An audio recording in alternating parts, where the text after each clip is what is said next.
My sisters tried to blame me after their kids fell into the pool, but when I discovered they'd been secretly renting out our family cabin for cash, I finally cut them off for good. I almost didn't go to my parents' barbecue, and I should have listened to that little voice that said stay home, make nachos, watch a dumb movie with Nora. Saturdays at their place are always the same: too much food, too many opinions, my dad Ray and his floating beer cooler in the hot tub like he's negotiating a peace treaty with the bubbles. My sisters, Dana and Elise, show up with 4 kids, 2 husbands, and a blender full of liquefied bad judgment, and by sunset somebody's crying, somebody's offended, and someone's phone is missing. Nora squeezed my hand in the car and said, 90 minutes. Then we fake an errand. We practiced our smiles like people practice emergency exits. When we got there, the backyard already looked like a travel ad for chaos. Music too loud for the neighbors, paper plates skittering in the breeze, kids sticky with popsicles and immunity. Dad gave me the hot tub salute, palm flat patting the water, the universal sign for it's all good, and Mom Judith was in hostess autopilot. Dana and Elise had that glossy, performative cheerfulness people get when they're 2 drinks past honest. I found a spot by the fence, angled to keep both the pool and the patio in view. I know my family. I like walls. The first omen came early. 2 of the kids charged a neighbor who was balancing a plate, shoved with the giddy commitment of tiny linebackers, and she went in up to her thighs. She saved herself by the rail, dignity leaking out of her sleeve. We fished her out and offered towels while my sisters laughed from the deep end. They're just playing, Elise said, like the universe obeys intentions instead of physics. The neighbor left 10 minutes later with wet shoes and a smile so tight it squeaked.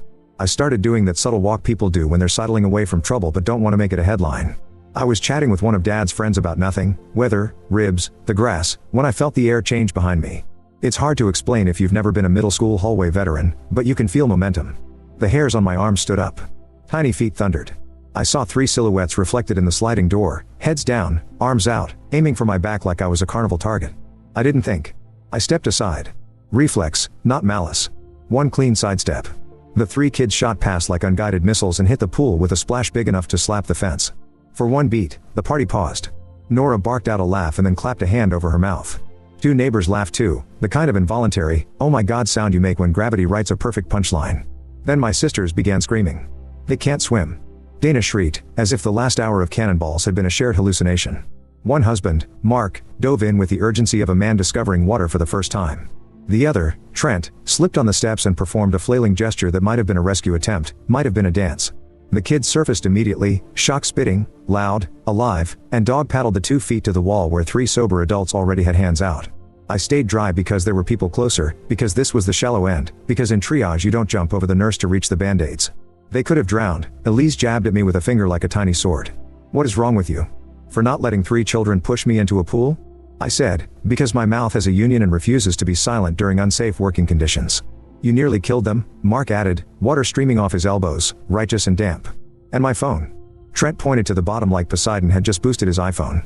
2 glowing rectangles lay on the pool floor like tiny shipwrecks. You can submit a claim to the Department of Gravity, I said before Nora squeezed my arm, hard, like we rehearsed. Dana's voice wobbled into melodrama. You should have just let them have their fun. Throw me in fully clothed? With my phone? Without asking? I said. They're kids. And your parents, I added, because there are sentences that come out of your mouth and you know they will cost you later and you say them anyway. From his hot tub throne, Dad raised his beer like a weather report and said, easy, which, in Ray speak, means this will either fizzle or explode, and the best thing to do is not move. The kids were fine. Wrapped in towels, hiccuping, already telling the story in the bigger, braver version kids tell each other before bedtime. The husbands were not fine. They stalked the shallow end fishing for phones with a pool skimmer, looking like fishermen who fundamentally misunderstand fish. We left. We didn't slam the gate or make a speech. We did the small, grown-up act of exiting a scene that wants you to co-star. In the car, Nora blew out her cheeks and said, we should send your dad a trophy for staying seated. I said, he believes the hot tub is Switzerland. By 10, the family group chat lit up like a siren. Dana, you could have killed our kids. Elise, you're paying for the phones. Mark, real men protect children. Trent, lawyers can handle this. I stared at that one like it had been cut from a magazine and glued onto my screen. Mom texted me privately, please don't answer tonight. Dad added, sleeping. Translate, please wait until daylight to burn anything down. In the morning, my parents called a summit. No kids, no blender, no background music. Dad wasn't in the hot tub. He stood at the end of the table with his palms flat, the posture he uses when the conversation isn't optional. He started with the obvious. Push games near water are not games, he said calmly. You don't shove people near a pool. You don't let kids shove people near a pool. You don't call it play when the risk belongs to someone else. He turned to my sisters. If you want to be mad at the choices you made. And our phones? Trent asked, genuinely plaintive. Buy a case, Dad said. My mother passed across a dish of sliced peaches the way only a mother can. Gentle, implacable hospitality while the hammer falls. Then Dad did something I didn't expect. No more pool days for a while, he said. No kids here until we can trust the grown-ups to be grown-ups. He swallowed, glanced at Mom, then at me. And the cabin is off limits. Dana blinked. Off limits? The family place? It's not the family place, Dad said, not unkindly. It's Evan's. That part was supposed to be a quiet kindness. 2 years ago I bought the little house in the hills because my parents always wanted one but couldn't do it. We kept my name off our lips so everyone could enjoy it without the cousin politics that come with deeds and keys.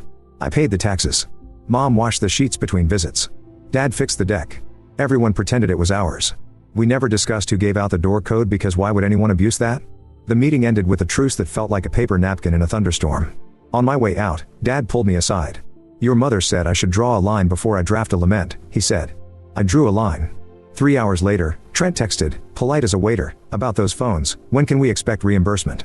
Never, I wrote. Then I blocked both brothers-in-law and muted the group chat entirely. Nora made coffee and put a hand on the back of my neck and said, no contact can be a love language. The quiet lasted 3 days. On the 4th, my mother called with a voice I reserve for funeral homes. We need to talk about the cabin, she said.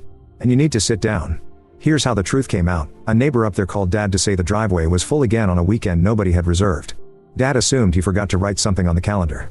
He drove up to check and found strangers frying bacon in our kitchen. Not my cousins. Not a friend of a friend. 3 college girls with matching tote bags and a printed check-in sheet. Dad did what my father does, polite questions first, then the stare. He learned they'd rented a rustic family cabin on a listing site from a host named Lily. The host had sent them the code and a list of house rules that included where to leave the cash if the Wi-Fi went out. Lily, as in my sister Elisa's childhood nickname. The listing photos were ours, my mother's quilt, my dad's framed map of hiking trails, a ceramic mug with a chip that we never threw out because history. There were 10 5-star reviews.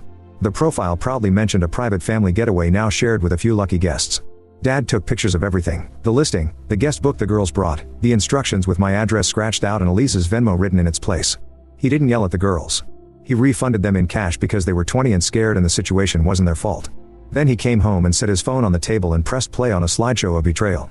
When confronted, my sisters ping-ponged between denial and confidence like people trapped in a revolving door. Elise said, it was just a few weekends. Dana said, we were going to tell you. Then Elise said, we deserve something for all the work we do, and if she had handed me a lighter I might have set the napkin on fire just to give the moment the drama it was begging for. Dad's hands shook. I've seen my father angry maybe 3 times in my life. He wasn't loud. He was quiet in a way that made the air thinner. You took your brother's generosity, he said, and used it like an ATM. You gambled the trust of this whole family on whether strangers would lock the door. The thing about people who survive on other people's boundaries is that they always expect 1 more inch. Dana texted me that night with a breezy opener, hey. And followed with, we can split the profits if that makes it fair. I stared at the screen until my eyes watered. I didn't reply. I blocked her number and went to bed with the anger folded carefully on the dresser like an outfit I refused to wear. I changed the code. I changed the lock. I called the listing platform and sent them a crisp packet, deed, photos, the host profile, the messages. They took the listing down and sent a form letter to Lily that sounded offended on my behalf. Mom cried when the new keypad clicked for the first time. Dad hugged me so hard I heard his shoulder pop. The fallout had a pattern. First came fury, texts, voicemails, a drive-by rant that turned into my mother closing her blinds and pretending she wasn't home. Then came the pity campaign, Facebook posts about being cut off from family for a mistake and people who hold grudges. Then came the circle of apologizers who say we're all human as if that sentence can carry a mug down the stairs without breaking it. I wanted to argue with every stranger who liked Elisa's post. I wanted to print out the listing and tape it to their front doors. Nora put her hand over the phone and said, not your job. So we built a little life on purpose. Sundays got quiet in the sweet way. Nora and I took long drives without stopping at anyone's house. Mom and Dad came over for dinner like they used to when my sisters still lived with us and borrowed my CDs and didn't return them. We laughed about small things and avoided heavy ones until heavy ones stopped being the only stories we had. Dad sits in my backyard sometimes now, feet in a kiddie pool because he claims it's structurally identical to his hot tub. He toasts the air and says, Switzerland has moved, and we all understand what he means. Every now and then, something sneaks up. I'll step past a swimming pool and feel that body memory jolt, that slam of footsteps behind me and the sting of being cast as the villain in someone else's play. Or I'll see a phone on a table and picture it glowing on the bottom of the shallow end, accusation by electronics. I practice the sentence that saved me, you are allowed to step aside. You are allowed to refuse to be pushed into someone else's water. It sounds dramatic. It isn't. It's a boundary.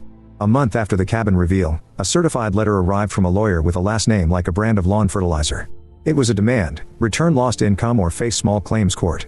I laughed so hard I had to sit down. Then I sent back my own packet, trespass statutes, printouts, a letter from the platform confirming fraudulent hosting, a copy of the deed with my name in big, boring letters. The lawyer did not write again. Elise posted a quote about letting go of bitterness. I posted a photo of a sandwich and went outside to eat it in the sun. No contact is not punishment. It's quiet. It's the absence of your phone vibrating with other people's lessons you didn't sign up to learn. It's driving to the cabin with Nora and unlocking the door to a room that smells like pine and clean linens and not like other people's air freshener.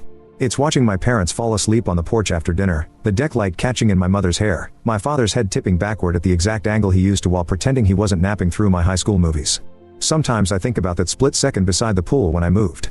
How much of my life since has been that same motion, one small step that says, gently but firmly, no. You cannot push me where you want me to go. You cannot call it play when I'm the one who gets wet. You cannot list my generosity online at a nightly rate. I'm not the villain. I'm just finally not the prop. Nora asked me last week if I miss them. I told her the truth. I miss the pieces of us that were funny and easy and harmless, the way you miss a childhood bedroom after you've seen the roof leak. I don't miss the drama. I don't miss the apology tours or the group chat autopsies. I don't miss clutching my phone like a lifeline at a barbecue. Dad came by yesterday with a new cooler for my kiddie pool. He set it down like a christening. Switzerland, he said again, raising his soda. Population, the people who learn to keep their feet to themselves. And we laughed, and the air felt ordinary in the best possible way, and the only splashing was the dog trying to drink from the pool and failing gloriously, and the quiet didn't feel like absence, it felt like room.